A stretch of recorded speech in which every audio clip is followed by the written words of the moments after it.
Salut à tous les amis, c'est encore une fois les Gilets jaunes constituant Île-de-France, cette fois si je dis pas de bêtises. On est à Paris, non loin de l'ambassade du Venezuela, on a rejoint les camarades du comité de soutien à Stade Maillot. Salut camarades. Salut les Gilets jaunes. Ah, tu peux dire Thibaut, les gens savent à force, les gens savent. Ouais. Hein, Tout le monde, bonjour. salut à tous. Dis-moi du coup, parce qu'on est venu vous rejoindre aujourd'hui pour cette action de convergence. Parce que, alors tu me dis si je me trompe, hein, mais vous stationnez régulièrement devant l'ambassade du Venezuela depuis juillet. Tout à fait. Vous en revendiquant, en parlant notamment de Stade Maillot, sur le cas Stade Maillot, sur lequel tu vas pouvoir revenir. Ouais. Concrètement, présente-nous qui est Stade Maillot, pourquoi ce comité de soutien, pourquoi ces actions. D'accord. Donc Stade Maillot, c'est un défenseur des enfants. Donc, il s'est battu depuis plus de 10 ans en France, et pas qu'en France d'ailleurs, contre la pédocriminalité, le pédosatanisme, avec sa compagne Jeannette et d'autres personnes. Donc c'est quand même un des précurseurs dans la cause, on en entend beaucoup parler là maintenant avec Epstein, etc. Et tant mieux d'ailleurs que ça éclate ces histoires-là. Et donc Stade Maillot se bat aussi contre toutes les violences institutionnelles aussi et comment dire, j'ai perdu mon fil, et la justice qui est corrompue et les corrompus d'État et la corruption d'État, ouais. Voilà. En gros. Donc là, Stade Maillot, il a été accusé, évidemment, comme ils font une inversion accusatoire, c'est lui qui est accusé de vouloir enlever des enfants, alors que comme c'est voulu pratique, les défendre et les protéger de certains qui étaient en grand danger dans des familles où il y avait des graves cas de pédocriminalité. Donc il a été en cavale pendant des années, il était donc parti au Venezuela, il y a eu en août 2018 à Saintes en France, il a été accusé par le tribunal de Saintes de projet en réunion de faire des malversations à des enfants, de mauvaises choses. Voilà. J'ai pas le terme exact parce que tout ce qui est judiciaire, c'est pas trop ma partie. On comprend l'idée de manière générale. Je comprends l'idée, voilà. Ouais. On comprend l'idée, voilà. Donc, il est parti avec Jeannette, sa compagne, au Venezuela, parce qu'il ne peut pas se soumettre à cette condamnation. Sachant que il est sous le coup d'un mandat d'arrêt international du coup, et donc il a été arrêté en début juillet au Venezuela par Interpol, et il est détenu là-bas à Caracas dans une prison au Venezuela. Voilà. Donc eux par contre avec Jeannette, sa compagne, ça fait depuis 2018 qu'ils étaient là-bas, ils avaient déjà fait des demandes d'asile politique, puisqu'on peut finalement demander dans ce cas-là faire une demande d'asile politique, puisque ce sont les élites politiques qui bloquent ces actions et qui l'accusent. Et par contre, ces demandes d'asile, elles ne sont jamais abouties là-bas. Il y a des blocages, on ne sait pas ce qui se passe. Donc, voilà, ce qui fait qu'il est enfermé là-bas. Là, on est au mois d'octobre. Ça fait 3 mois qu'il est enfermé avec 19 personnes dans une toute petite cellule avec plein de gens là-bas à Caracas. Ouais. On ne laisse pas rencontrer son avocat, je crois. Voilà, il y a des blocages. Son avocat a dû se faire... on doit s'enregistrer quand on est avocat et l'enregistrement ne marche pas à chaque fois auprès des tribunaux. Donc ça fait 3 fois qu'ils sont obligés de recommencer. Donc il ne peut pas construire du coup sa défense. Ce serait compliqué. Et lundi qui vient, là, on sera donc le 7 octobre, il y a le tribunal, une audience pour savoir s'ils extradent, oui ou non, Stade Maillot en France, ou s'ils remettent à la France le prisonnier Stade Maillot. Le prisonnier Stade Maillot. Politique. Pour les gens qui ne seraient pas totalement au fait ou qui n'auraient pas suivi ou qui ne seraient pas familiers avec le nom de Stade Maillot, il y a des archives sur internet qui témoignent de son travail, il y a des sites qui le soutiennent. Pour les gens qui voudraient se renseigner concrètement, tu leur conseillerais toi quelle page, toi qui es renseigné? Alors je leur conseillerais carrément la chaîne de Stade Maillot qui s'appelle Francisco Sanchez sur YouTube. Très Francisco, c'est comme ça se prononce. Sanchez, HEZ, Francisco Sanchez. C'est la chaîne à Janet et Stan, où il y a pas mal de vidéos qui retracent son histoire. Il y a d'ailleurs alors je ne sais pas si elle est sur cette chaîne, mais je suppose, une vidéo qui est très connue, qui a beaucoup tourné, il interroge un petit garçon qui s'appelle Vincent. Donc tout son combat a beaucoup commencé là, où c'est un témoignage d'un enfant qui est victime, quoi. Qu'il a d'ailleurs protégé un bon moment. Et après, il a été accusé suite à ça également. Il a eu plusieurs condamnations. Il a été accusé d'enlèvement d'enfants alors qu'il voulait protéger cet enfant du père pédophile. Donc concrètement, ce que ça nous témoigne, c'est qu'un gendarme en France honnête, intègre, qui fait précisément ce pourquoi il est missionné, c'est-à-dire traquer également des réseaux pédophiles, des réseaux pédocriminels, va être victime finalement d'un mandat d'arrêt international, va être arrêté par Interpol, placé en prison, en détention au Venezuela, et sous le coup de mandat, parce qu'il avait aussi eu des problèmes en France, on s'en souvient à une époque, d'où son déplacement au Venezuela, c'était pas de bonne grâce. C'est ça, ouais.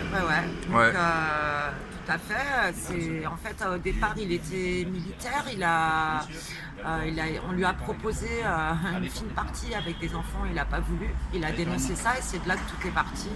À partir de ce moment-là, il a été viré de l'armée. Donc après, ils l'ont mis dans un placard. Enfin, après, il est passé en gendarmerie, mais pareil. Enfin, bon, après, ça a été la dégringolade. Et puis, lui, il est rentré du coup dans ce combat-là, dans le combat contre la pédocriminalité. Voilà, et voilà ce qui lui en coûte de rentrer en France, en gros, quand on dénonce les élites pédosatanistes, comme tu les appelles, les élites pédocriminelles.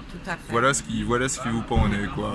Formidable. Pour un lanceur d'alerte, en fait, quelqu'un qui devrait être traité comme tel. Ouais, lanceur d'alerte. Bon, lui, il a fait un peu plus que lanceur d'alerte, puisqu'il a fait des actions plus de protection carrément d'un enfant qu'il a caché, etc. Il a fait un petit peu plus que juste lancer des alertes. Et donc, toi et ton groupe, vous êtes mobilisés là depuis juillet. Ça se passe comment, pour ceux qui n'y seraient pas encore?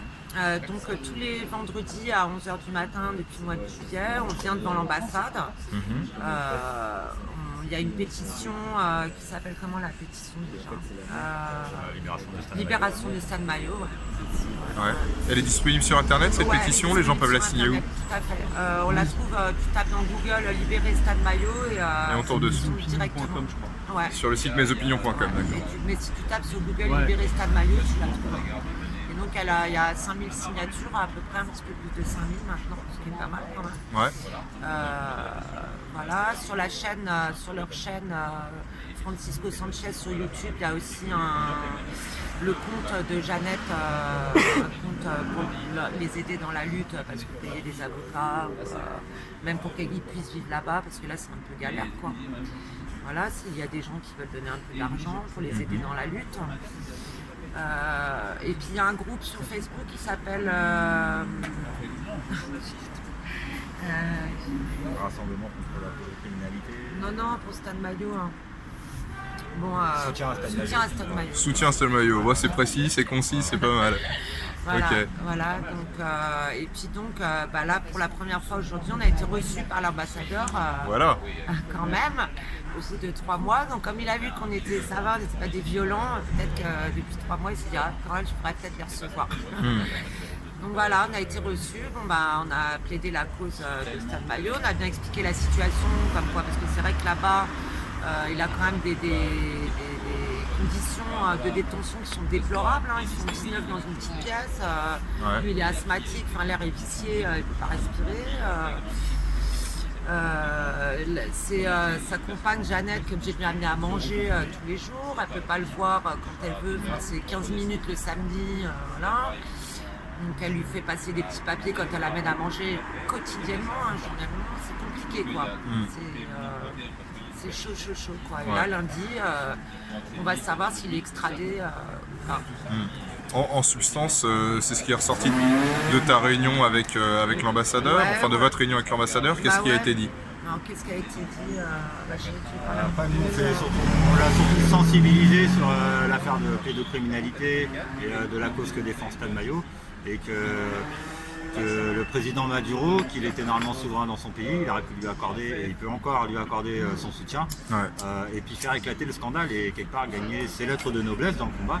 Parce qu'un chef d'État qui exposerait là, les faits de pédocriminalité internationale, quelque part, ça ouvrirait le canal de diffusion pour que les gens brisent l'omerta. Là, on tape dans du lourd. Parce que là, ça commence vraiment à bien faire. Toutes leurs lois, on lui explique qu'il connaît en France les lois sur les consentements sexuels, sur l'éducation sexuelle qui est prescrite dans nos écoles, dans nos institutions. Et on peut parler de la franc-maçonnerie à l'international aussi.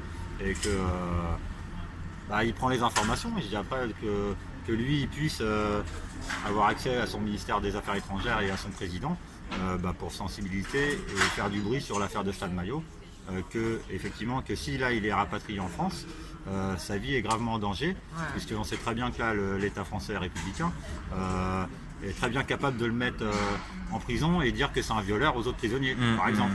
Donc c'est encore jouer avec la vie des enfants, comme jouer avec la vie des gens qui sont des lanceurs d'alerte. Il va bien falloir que les gens prennent conscience. Et donc on peut parler de conscientiser le peuple sur les cas de force majeure. C'est la cause pour les enfants.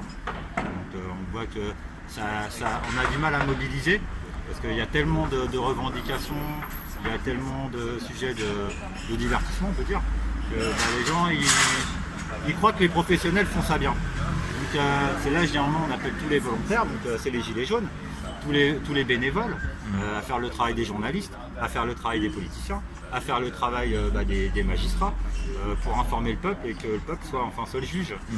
Et que c'est aussi le retour du référendum, de demander ce que pensent les gens de ci ou de ça. Et que là la maltraitance sur les enfants, elle est institutionnelle, et elle est programmée, elle est voulue, elle est volontaire. Et là on parle de mise en danger de la vie d'autrui. Et on parle même pas de non-assistance à personne en danger, parce que c'est de la mise en danger de la vie d'autrui. Et qu'on leur parle des charges toujours qui pèsent contre eux. C'est les actes de barbarie commis en réunion sur des mineurs, par des agents assermentés, des notables et des hauts dignitaires. Donc ça touche les ONG, les ONU, et il sait très bien que c'est international. Donc il a panié, il est d'accord. Maintenant c'est sûr que faut faire exposer. Il a dit qu'il allait faire monter une note là-bas au ministère des Affaires étrangères, à Maduro. Donc jusqu'à présent en fait il faisait que transmettre, mais il n'y a pas de réponse, il n'y a pas eu de retour, il faisait que transmettre. Il y a eu pas mal de courriers quand même de personnes individuelles qui ont plaidé la cause de Stan Mayo, qui l'ont fait passer, qui l'ont envoyé à l'ambassade. Il y a la pétition qu'on lui transmettait tous les vendredis, donc il transmettait par valise diplomatique là-bas au Venezuela. Mais jusqu'à présent, on n'a pas de retour en fait. Bon là, c'est quand même une avancée, il nous a reçus. Et puis on a une date, parce que la date du 7 octobre là, de lundi, elle est tombée il y a une semaine, même pas. Donc maintenant, est-ce que Janet va demander un report, vu que ça va pareil, on ne sait pas. On verra ça lundi après-midi, parce que là pour l'instant on est encore dans l'expectative. Mais en tout cas, là aujourd'hui on est 12. Ouais, c'est magnifique. Ça monte, et en tout cas les gens regardent, les gens s'intéressent. Merci à vous de faire ce que vous faites, c'est la moindre des choses.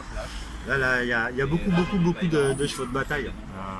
C'est là, après on peut parler entre nous, des Illuminati, du nouvel ordre mondial. Il y a aussi tous les placements abusifs de laser, parce que c'est beaucoup battu contre ça aussi, Stan Mayo et Janet et d'autres. Parce que c'est lié aussi à la pédocriminalité. Il y a des réseaux carrément qui vont se servir dans les foyers, etc., pour faire leur saloperie sur les gamins. Ouais. On se souvient par exemple de l'affaire du Choral, l'affaire du Choral, il y a l'affaire de Sissi Ambry dans 94, de Sylvie Finger et ses enfants, Céleste Sirici. D'ailleurs, Solja Laroute, qui est aussi une lanceuse d'alerte depuis 10 ans, ils l'ont pris le petit dernier, Leroy, à Bordeaux, là où on ne sait pas où il est, qui est mon filleul d'ailleurs, ce petit garçon. Donc il lui a été enlevé, et donc il y a beaucoup de mamans, Karine Trapp, Nadine Plestan, de plus en plus de parents, de mamans, parce qu'il y a un véritable business au niveau des départements, puisque l'État verse 7 000 € par gamin par mois au département pour les foyers, etc. Et donc ils enlèvent les enfants, il y a tout un tas de gens autour qui gravitent, corrompus, et qui gagnent de l'argent en enlevant les enfants à des parents, à des mamans qu'on met des fois, qu'ils incarcèrent, qui mettent en hôpital psychiatrique pour les faire passer pour fous ou folles. Voilà, c'est un véritable business. Et donc Stan Mayo a aussi défendu... Ça, c'est super important. C'est super important ce que tu dis, parce que souvent c'est vrai que les gens ont l'image du pédophile comme d'un individu isolé, sexuellement frustré, qui attend en gros à la sortie de la primaire avec une parka, alors que des personnes comme Stan Mayo, des lanceurs d'alerte comme lui, permettent aussi de mettre en évidence, avec d'autres affaires entre autres, que la pédophilie c'est avant tout une affaire de réseau, c'est avant tout une affaire de rabatteurs, qui se fait souvent avec la complicité des foyers de placement, qui se fait souvent à travers des politiques bien légales, et à travers des réseaux constitués. C'est pas des individus isolés finalement. Et beaucoup aussi on a les placements inversés, enfin beaucoup, trop, toujours, de mamans, par exemple leur enfant se confie à la maman et dit qu'ils sont victimes d'actes pédophiles par le géniteur ou le père, voilà. Et quand elles vont pour porter plainte à la gendarmerie, carrément on ne veut pas prendre leur plainte, et c'est un cas, ça se retrouve dans plusieurs cas, quoi. Donc c'est pas... c'est qu'il y a vraiment quelque chose qui ne va pas et qui est voulu, un réseau donc derrière. Donc les plaintes ne sont pas prises en compte et on leur enlève les enfants, ou on les met dans les foyers, ou on le donne carrément au père pédophile, par exemple. Bon, après, il y a aussi des femmes maltraitantes, ça existe aussi dans l'autre sens, mais c'est le cas le plus courant. Et c'est assez courant, quoi. Donc il y a quand même quelque chose qui est... comme quand on voit de façon certains chefs d'établissement primaire, notamment en Ile-de-France mais ailleurs, qui sont reconnus coupables 3-4 fois dans des affaires... Il y a eu 19 enfants là, il n'y a pas longtemps. Dans des affaires de pédophilie et qui sont replacés au même poste. Oui, c'est ça, en fait, on déplace à peine le problème pour éviter que ça fasse trop de vagues et pour porter la menace ailleurs, quoi. Tout à fait. D'ailleurs, tiens, pour ceux qui en douteraient, je remarque que sur votre tract, vous avez une photo quand même assez évocatrice. Voilà, que je prends. Donc, voilà. C'est plusieurs histoires. Donc on voit, et ça c'est les affaires avec le plus de retentissement, clairement. C'est pas toutes les affaires, c'est parce que de toute façon sinon la carte elle serait verte. Puis il y a aussi beaucoup de victimes qui font taire. Ça c'est, il y a des victimes qui l'ouvrent. Heureusement la parole se libère quand même par rapport à il y a plusieurs années. Mais il y a aussi beaucoup de victimes qui se taisent. Qui ont peur ou qui sont harcelés, menacés par des réseaux et que d'ailleurs souvent la franc-maçonnerie aide bien à cacher. Je suis désolée. Tu deviens complotiste. Messieurs, dames, les francs-maçons encore une fois. Mais bon, c'est vrai aussi que vous aidez beaucoup quand même à cacher certains réseaux. Sur ce, je ne ferai aucun commentaire, mais c'est parce que bien évidemment, je suis un bien-pensant républicain, je ne suis pas complotiste. Voilà, ils n'ont rien fait, c'est des gens pour la liberté d'expression. Voilà, donc on voit. Non, mais ce qui est quand même affligeant, c'est que plus on regarde le schéma, plus on voit que on a énormément de dates récentes, des affaires qui se multiplient et qui restent totalement. Alors, il y a des affaires médiatisées, comme celle d'Outreau, l'Arche de Zoé, ça a circulé un petit peu à une époque. Ouais, n'est-ce pas? Mais énormément de celles-ci tombent en fait, sont pas du tout relayées dans les médias. Il y a une omerta totale, quoi. Alors que ça devrait être, quand même, on parle de la sécurité des enfants, ce qui devrait être la thématique chère, dans une époque où on nous avance systématiquement la sécurité comme la préoccupation numéro 1. On ne relaie pas. Voilà, je mets aussi les liens. On nous fait passer des lois de consentement sous la bien-pensance et la prévention, alors que c'est de la perversion, en fait. Je pense qu'un enfant, on parle d'éducation sexuelle, etc. Je pense qu'on est, l'être humain, on est assez bien fait pour se rendre compte tout seul, en grandissant ou même en étant enfant, qu'on a un sexe, on a des sensations. On n'a pas besoin qu'on nous l'apprenne à l'école. Qu'on fasse de la prévention, c'est aux parents de le faire, je pense, pas à des étrangers, quoi. Et pas à l'école, quoi. La non prise en compte des plaintes dont tu parlais tout à l'heure, est-ce que c'est un moyen finalement pour des personnes mal intentionnées de repérer les enfants qui pourraient leur servir Aussi. Aussi. Tu crois? En fait, ils ont une méthode. S'il y a un problème dans la famille, faire appel à la gendarmerie, à la police, c'est encore pire. En fait, ça devient catastrophique parce qu'après, il y a les travailleurs sociaux qui viennent faire une enquête et à chaque fois, ils disent qu'ils prennent l'enfant temporairement. Alors qu'après, on se rend compte qu'à plus de 90%, ils sont passés jusqu'à 18 ans. Et à chaque fois, ils disent c'est provisoire.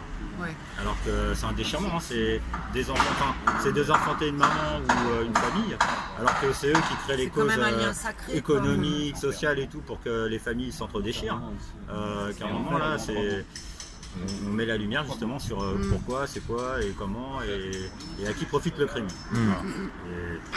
Moi, me revient en mémoire la marche rouge qu'avait décrit Mario Sigaud dans son bouquin et la marche blanche qui avait eu lieu en Belgique durant l'affaire de Dutroux. Et on s'aperçoit qu'en France, c'est un peu ce qui se passe aussi. Et je me dis, mais quand est-ce que les Français prendront vraiment conscience du fait que ça existe, quoi. Qui sont les Français qui en ont pris conscience que Marion Sigaud, comme tu cites, c'est du caviar. Merci, bravo Marion. Il y a quelques années, tu disais, elle s'est fait enlever ses enfants par la DAS. Maintenant, ça s'appelle l'ASE, avant c'était la DAS. Donc l'aide sociale à l'enfance, les gens te disent souvent ah mais non c'est pas possible, si on lui a pris son enfant c'est qu'il y a quelque chose. Il y a une bonne raison. Il y a une bonne raison. Donc plus c'est gros plus ça passe quoi en fait. C'est la première étape, c'est décrédibiliser la famille, décrédibiliser les parents pour justifier derrière une intervention étatique. Et d'ailleurs au niveau judiciaire, les juges pour enfants, les parents n'ont jamais le droit au contradictoire quoi. Ils n'ont pas le droit au contradictoire. Donc c'est la parole de l'institution qui prime quoi. L'État a dit que vous êtes une mauvaise famille on a même entendu qu'il y avait des mamans trop aimantes. On leur a enlevé leur enfant parce qu'elles aiment trop leur enfant. Ah oui. C'est tout un. Quand on étudie un peu le sujet, quand on s'y intéresse, et on pourrait faire un dossier commun pour plein d'affaires parce que c'est les mêmes schémas qui se reproduisent. Et d'ailleurs, il y a eu il n'y a pas longtemps une affaire découverte au nord de l'Italie où il y avait, ça s'appelle les Anges, je ne sais plus quoi, on me rappelle plus, Anges et démons, où en fait toute une ville, alors des médecins, des assistantes sociales, des politiques, etc., étaient complices pour enlever des enfants dans leur famille et les prostituer ensuite, etc. Le problème, c'est que ça existe en France, c'est sorti en Italie, mais ça existe aussi en France. Il s'agit de faits qui, à nous semblent en fait tellement surréalistes que beaucoup n'y croient pas. Parce que là, on touche véritablement au plus démoniaque, au plus sale, au plus immonde. C'est ça. Ce qui fait que naturellement, on a envie de se dire, ne serait-ce que pour se protéger, que ça n'existe pas. Tout à fait. T'as pas envie de regarder la bête en face. Tu sais aussi qu'a fait un grand reportage qui est connu sur France 2, je crois que c'était, qui tourne pas mal, Élise Lucet, où elle parle de charniers carrément d'enfants, de réseaux et de pédosatanistes, de rituels carrément, il y a aussi les rituels. Donc écoutez, si je filme aussi le verso de votre tract, qui est intéressant parce qu'il file plein de références sur lesquelles s'appuyer pour ceux qui souhaitent aller plus loin, s'intéresser à cette thématique pour mieux la combattre, pour mieux combattre les réseaux pédocriminels qui existent en France. Parce que ça, c'est purement pour le coup en plus une thématique sur laquelle on peut dire que c'est une thématique citoyenne, parce que c'est bien souvent les témoignages d'indépendants, de familles, de pères et de mères qui permettent de stopper ces agissements finalement. Bien sûr. Donc, faut pas se taire quoi. Le silence est complice quoi. Donc, c'est ça. Tiens, et tu me donnes un petit papier. Alors ça, je peux dire que c'est un CRS qui les fabrique. Il y en a des bons justement qui comprennent qu'avant ils avaient beau voter FN, ils ont compris aussi un peu la duperie et qu'ils s'y collent, mais même en gardant leur droit de réserve, il y en a qui nous apportent leur soutien. Donc, merci à tous les vrais gardiens de la paix qui comprennent qu'en fait leurs chefs sont corrompus, que ce soit dans l'armée ou dans la police, que là à la tête des institutions, ce sont des êtres qui devraient déjà être neutralisés et jugés pour crime abominable et qu'il faut les neutraliser et qu'ils méritent perpétuité. Et qu'on n'est pas des barbares et qu'on peut parler de peine capitale. Je laisse ça, c'est ta pleine et entière responsabilité.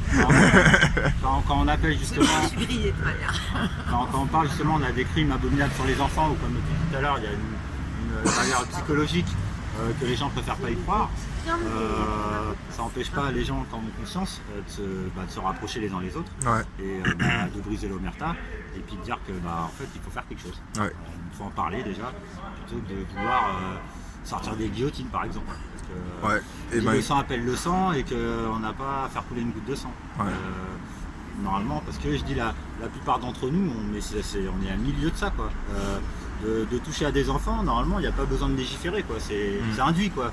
Donc et après c'est là on se demande comment ça se fait qu'il y en a ils en sont à faire ça et depuis quand et qu'on commence à se poser les bonnes questions et après à chercher la sortie de crise, le pacifisme. Je dis après moi je milite pour ma paroisse, ça s'appelle la chrétienté et que où t'as qui est pas aller dans mon cœur, qui est pas une si mauvaise paroisse. Voilà, et donc c'est quand même triste de faire du prosélytisme.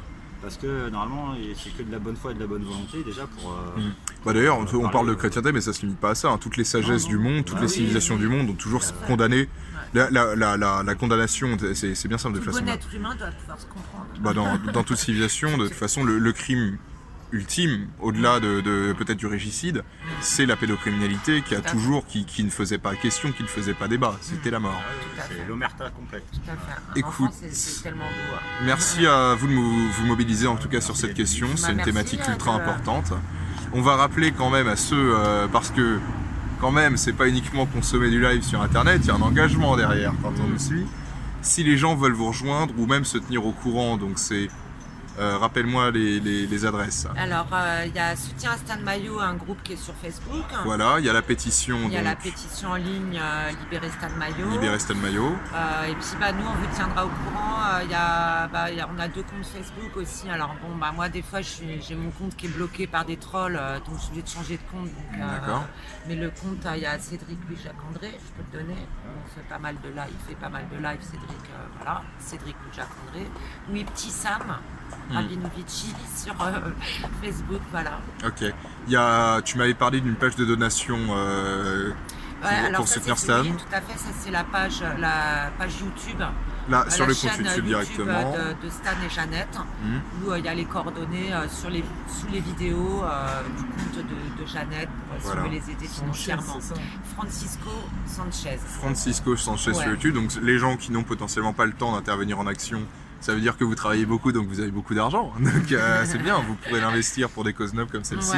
Ouais, voilà. Je refilme évidemment votre tract très édifiant parce qu'il est très bien documenté et il donne un certain nombre de lectures, voire d'adresses intéressantes pour ceux qui souhaiteraient aller plus loin sur cette thématique. Je vous conseille d'avoir l'estomac bien accroché, mais bon, c'est important quand même de la combattre. Voilà. Et puis peut-être pour l'instant des futures dates d'action. Si les gens veulent être informés de futures actions potentiellement, c'est le Facebook, c'est... Ouais, en tout cas pour Stan Mayo, ça sera sur le groupe forcément Soutien à Stan Mayo qui est sur Facebook. Sur lequel vous communiquez. Alors on a 2 autres chaînes aussi, il y a Radio Cassos, des fois il y a des petites vidéos, sur YouTube, il y a Radio Dragon. Cassos avec un K, c'est ça tu me dis? C'est ça, K-A-2-S-O-S. Où des fois on peut faire des petites annonces aussi d'actions. Voilà, essentiellement. Et aussi sur. Alors, on va peut-être changer la date, c'est pas sûr. Mais quant à l'audience, on donnera des nouvelles la semaine prochaine, du moins sur Facebook. Sur YouTube c'est les gilets jaunes, les ronds-points, parce que c'est dans toutes les régions. N'est-ce pas de faire monter les revendications, que ça ne tourne pas que autour de l'argent. Là, la cause sur les enfants, il faut sortir du schéma pognon. Parce que quelque part, il faut se dire, une fois qu'on aura fait tomber ces élites, parce que c'est presque un miracle qu'on attend, qu'il n'y aura pas de problème d'argent, il n'y aura pas de problème d'équitabilité, parce que là, on s'attaque à la pointe de l'iceberg, la tête de la pyramide, que derrière, si on les décapite, ces entités, que ça va faire le domino. Qu'on n'a pas à avoir crainte que la bourse se casse la gueule. Normalement, on devrait plutôt dire alléluia, parce que là, c'est les spéculateurs qui vont boire le bouillon. On peut soutenir le collectif Anonymous aussi, parce qu'il y a des chevaux de bataille, en veux-tu en voilà. C'est valable de défendre le climat, c'est valable de défendre l'éducation nationale, c'est valable que les gens qui soient dans les services hospitaliers, ils remontent les syndicats quelque part, parce que les syndiqués quelque part ils sont plein de bonnes intentions. Par contre les chefs, c'est pas pareil. Donc généralement il y a toutes les branches qui sont concernées. et que à un moment, si vraiment on veut les faire tomber, faut les mettre devant le fait accompli et leur poser juste des questions. Est-ce que vous trouvez ça normal que tatati, tatata comme tout bon citoyen est en droit de se poser des questions. Voilà. En devoir de se poser des questions. Ouais, devoir. Voilà, normalement, c'est un devoir quelque part de venir défendre la cause des enfants. Ouais. Bah, nous, on fait les actions là, ça fait depuis le 27 qu'on vient là, tous les vendredis à 11h. Mais en fait, Stan et Jeannette, c'est un combat qui est normal, comme il disait. C'est un combat normal de venir pour défendre les enfants parce que avec la loi Chapa qu'il y a eu, tout ça, il n'y a même pas à se poser de questions. Je veux dire, c'est normal de vouloir défendre les enfants. Je voudrais quand même dire que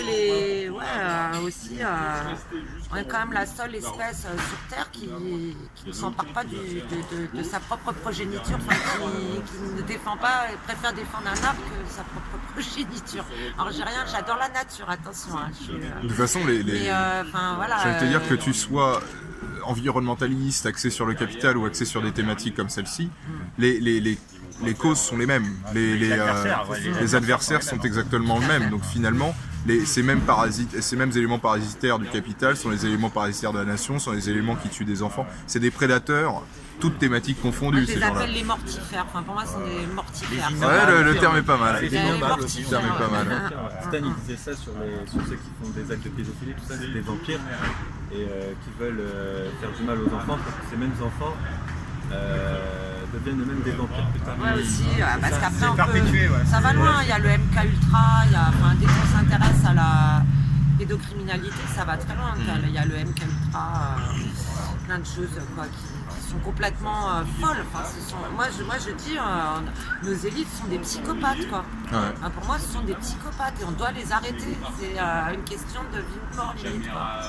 Quelle force majeure. Le pire, c'est qu'en fait, ils s'attaquent à des enfants. Donc je veux dire, c'est quelque chose de sacré, les enfants. Comment tu peux t'attaquer à l'innocence? Donc c'est-à-dire qu'eux-mêmes, ils savent qu'en s'attaquant à des enfants, ils savent qu'ils touchent quelque chose de sacré. De sacré en fait. C'est quelque chose qui perpétue les générations. Si les générations d'après sont comment dire, défragmentées, comme on pouvait référer sur le youtubeur Alexandre Breton, si on crée une génération de je ne sais même pas comment dire le mot, défragmenté. Comment tu veux sauver la France après? Comment tu veux de déraciner? Comment tu veux faut les arrêter. C'est un programme. Ça va être des générations de déracinés, des gens, ils vont être complètement des malades mentaux qui vont. Enfin, voilà. Écoute, si vous voulez vous intéresser aussi sur le sujet de la pédocriminalité qui est lié au MK Ultra, etc. Il y a la chaîne d'Alexandre Le Breton qui est au niveau information qui est excellente, qui a écrit un livre et tout sur le MK Ultra. Le pire dans tout ça, c'est si vous vous référez par rapport aux actions que fait la présidente de Rendez-nous nos enfants.org, Hélène Lombard. Une fois, je vais regarder son site internet, c'est très intéressant, et je suis tombé sur un article qui était très intéressant en PDF. Ça parlait du Talmud, selon lesquels les lois du Talmud, en fait, ils autorisaient que les enfants ou tous les non-juifs devaient ou pouvaient être violés selon les lois rituelles juives. Et donc, c'était... du Talmud, pas juif, parce que... c'était écrit dans le Talmud, quoi. Et que en fait c'était un PDF qu'elle avait construit. Écoute, au pire, lisez le Talmud si vous ne le croyez pas. Procurez-vous un Talmud. Il y a les livres jaunes aussi qui sont intéressants. Dans ce PDF là, elle avait écrit que ça concernait toutes les races. C'était donc des Arabes comme des chrétiens ou même des Juifs. Enfin, non, sauf les Juifs, comme ça. Mais ça concernait toutes les races, quoi. Et qu'ils se servaient de cette attaque criminelle pour détruire une génération et de commettre une sorte de génocide. Un génocide blanc, même pas seulement blanc, un génocide interracial. Écoute, là je pense que les gens ont leur dose de positivité pour la journée. Non, vous êtes bien avec les constituants. Non, écoutez les amis, thématique essentielle. Mais justement d'en parler. Et d'en parler autour de ça, c'est déjà résister d'une certaine manière. C'est résister face à l'omerta parce que ces gens-là prospèrent dans l'ombre et prospèrent dans l'omerta et espèrent de notre silence. Tout à fait. Surtout essayer de trouver ce document, vous allez voir. Ah bah, là écoute, niveau document, les gens ont des trucs à se procurer. Nous sommes des colibris. Ah, espérons. Espérons qu'on batifole encore longtemps dans ce cas. Écoutez les amis, bah, merci encore de nous avoir suivis. Vous avez des devoirs de vacances à faire là, entre les lectures, les pétitions, les actions à venir et le devoir moral tout simplement qu'on a de s'intéresser à ces questions et d'agir contre ces criminels. Tout à fait. Ouais. Merci à tous ceux qui s'emparent du sujet. S'il y a une action qu'on devrait faire, je pense, c'est aller dans tous les aides sociales à l'enfance, choper toutes les adresses. Les gilets jaunes, en fait, se rendent devant ces prisons pour enfants, quoi. Et puis, Qui dénoncent. C'est pas qu'il faut tout défoncer, mais limite, on va continuer à travailler, à manger tous les jours, comme si rien ne se passait, alors qu'il y a des enfants qui se font violer dans les aides sociales à l'enfance, dans les foyers.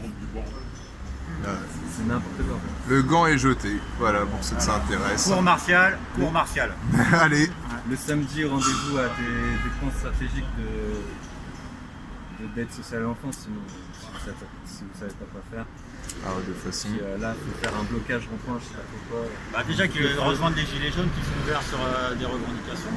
Et puis aussi, eux qui sont volontaires et bénévoles, les inciter à s'intéresser à la cause.